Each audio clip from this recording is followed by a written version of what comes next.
Deməli uşaqlar. Deməli biz keçən dəfə dedik ki, Hülakülər dövləti nə vaxt süqut uğradı? 1357-ci ildə, eləmi? Deməli, Hülakülər dövlətinin süqutu uğramasından sonra Azərbaycan çox bərbad bir dövrə daxil olur. Onun son dövrüncü əsrdə deyək. Azərbaycanda uşaqlar feodal dağınıqlığı dövrə başlayır. Yəni, bir dənə dövlətimiz olur. Aləm dəyir bir-birinə. Elə feodal dağınıqlığı dövrü olur.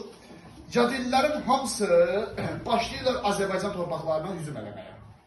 Bütün yadillilər Azərbaycan torpaqlarına yürüyüş eləməyə başlayırlar.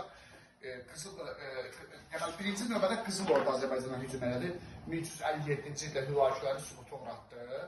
Biz bir müddət düşdük Qızıl Ordu dövlətinin tərkibinə, bir müddət Qızıl Ordunun tərkibində qaldıq. Sonra da Qızıl Ordunun tərkibindən çıxırıq, başqa dövlətlərin işğal altına düşürük. Bu dövrdə bir dövlət var.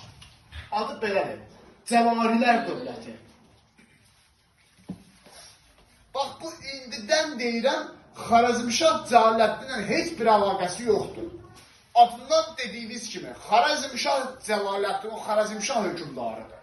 O Cəlaləddin Cəlaləddin. Bəli, o Cəlaləddin adamdır, adamın adıdır. Bu dövlətin adıdır, Cəlalidir bu. Əlaqələri yox ki, bir Cəlaləddindir, bir Cəlaləddin. Hə, vaxt köfə, qarışdırmışsınız, səla. Cəlalilər dövləti. Onsuz da biz Cəlalilər dövlətirik. Haqqında 2-3 cümlə deyirik. Mövcud olubdur. 1340-cı ildən 1410-cu ilə qədər konspektdə qeyd eləmişəm, görəcəksiniz mövcud olma tarixidir. Bu dövlət uşaqlar bir ərəb dövləti olubdur. Cəlalilər dövləti bir ərəb dövlətidir. Ərəb mənşəli dövlətdir. Cəlalilər dövləti.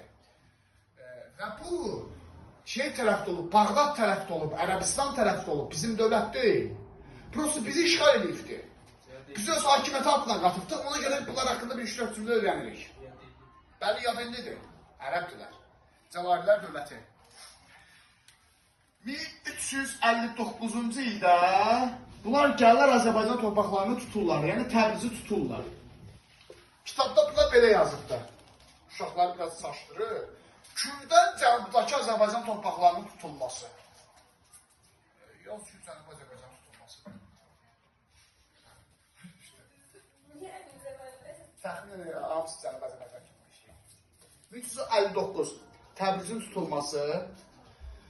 Deməli, Azərbaycan tutmağa başlayırlar. Bir də 1367-ci ildə Şirvanı tabi edirlər. Bu dövrdə yenə Şirvanşahlar var idi, bilirsiniz də? O Şirvanşah. Hə, Şirvan onların tərkibində Şirvanşaha tabi edirlər. Yenə Şirvanşahlar kimlərəsə tabi oldu. Gördüyünüz kimi. Deməli, bundan da Azərbaycanı tamamilə işğal edirlər.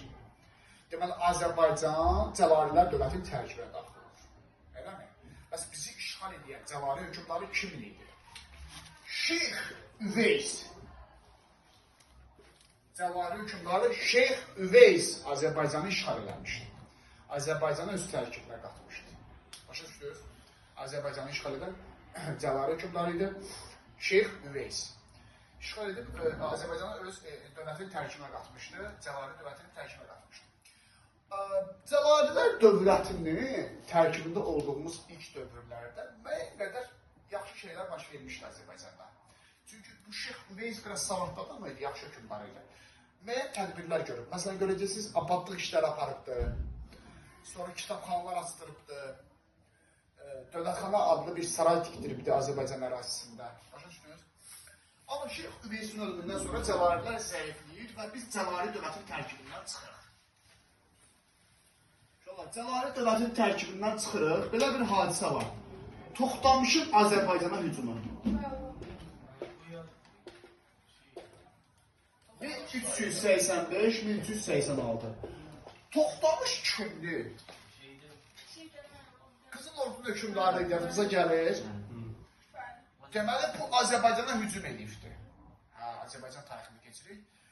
Toxtamış gəlib Azərbaycana özü Toxtamış güclü hökümdar idi. Biz Qızıl Ordu dərsində ona elə qeyd eləmişdik. Gəlib torpaqlarımızı tutubdu, işğal edibdir. 1385-86-da.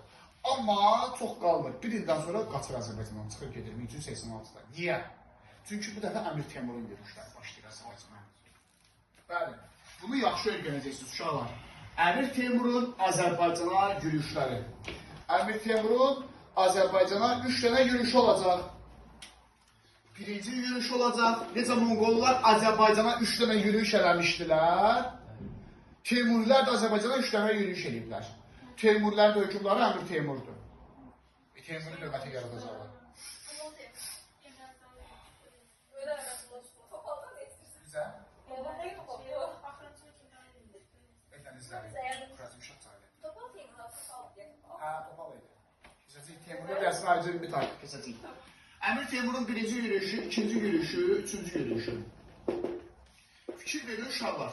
Biz bayaq Cəlalilərin tərkibindəydik. Sonra Toxtamışın tərkibinə girdik bir illik. İndi Teymurlərin tərkibinə girəcəyik.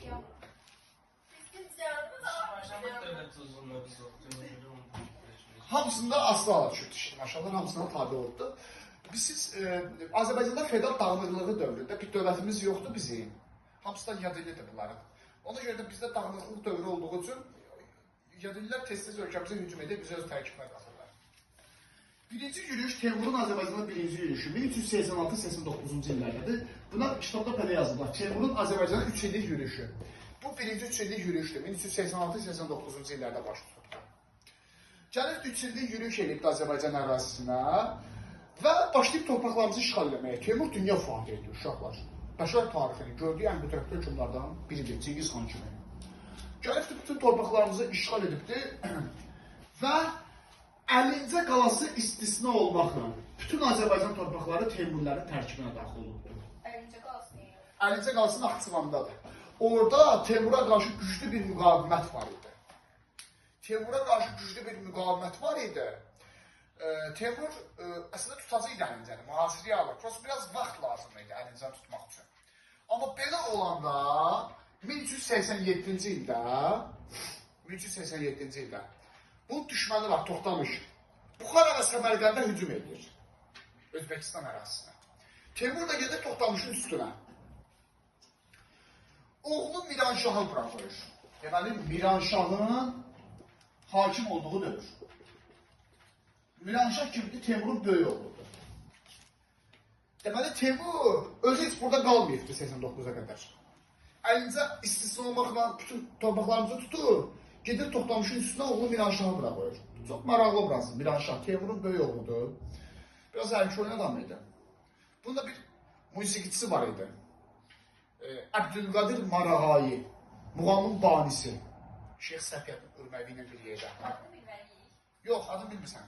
Mədəniyyət dərsində yazılıb düşmür. Bu musiqiçisini qoyurdu sarayda, hər gün yeyib içmək məclisi verirdi. Miranşah. Hər gün də vergiləri artırırdı. Bu da boğaza yığır Azərbaycanlı cəmaatı ki, bu nədir, belə hökmlər olar. Gəlib torpaqlarımızı işğal edib, hələ bir vergiləri də artırır hər gün. Hər gün də çal-çağır verişidir. Elə bir şey, sarayda çıxdı. Axırda çoxlu etirazlar baş verib, üsyanlar qalxır. Teymuri qoşunlarına Azərbaycanlar qovur buradan, 1389-cu ildə. Başa düşdünüz? Teymuri qoşunları deməli Azərbaycanı tərk edib. Teymurun Azərbaycanın birinci, üçüncü yürüyüşü olur. İkinci yürüyüş olur, 1392-95-lər. Teymurların Azərbaycanın ikinci yürüyüşü olur, 1392-95-ci illərdə. Teymur yenə gəlir Azərbaycana. Teymur Azərbaycana gəlir 1392-də, ikinci dəfə. Görür ki, amma buraları tutmuşdum axı. Baxın ki, burada qoşun qalmayıb. Azərbaycanlar üsyan qaldırıb, bunların bütün qoşunu